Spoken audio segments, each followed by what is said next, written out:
On the 24th of November 2024, Reverend Father Genesius Waniang, economer, Shillong Province, was consecrate the Catholic Church in Kongthong village. In the presence of Reverend Father G.K. Warba, parish priest, Late Crow Parish, Father Lawrence Nongse was the main celebrant at the Holy Mass. Thousands of Christians attended the opening ceremony of the church in Kongthong village, Nongba Maoshuit sub-district, Qatar Shnong.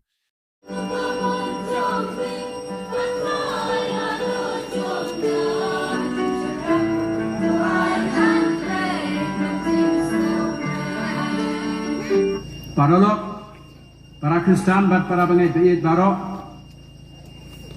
hake keteng jong, kamaria kasim jingsuk, paris lat kro, ngapdiang sumhai pi barok da kecing kemen, syakani kecing le niam le rukam, hakani kesnong Kongthong. Ipdiang buram kerpang ya kilim dok suklei kibalawan najan najengai, banyaran mentalang.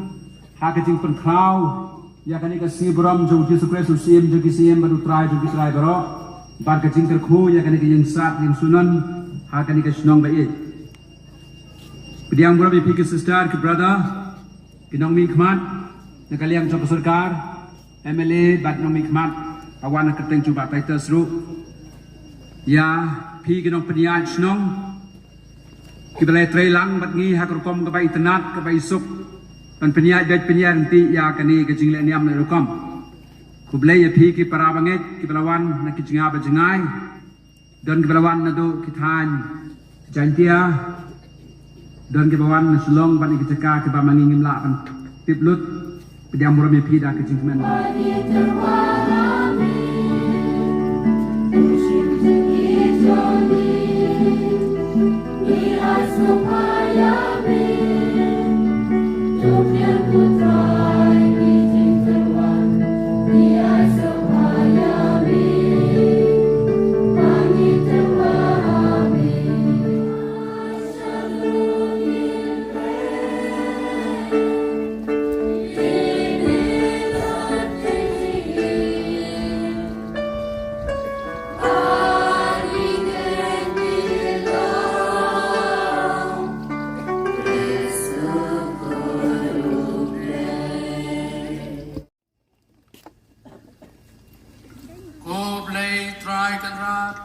Melahai hengi Yesus Kristus usim jong kepertai kamarian kum kacing bam na kebenta kacing bam cukup ya rap hengi bangin kat kum kasut gospel jongu batpan ya lam hengi sya kacing kemen kahima jongu uba bat basun syar cunam la cunam.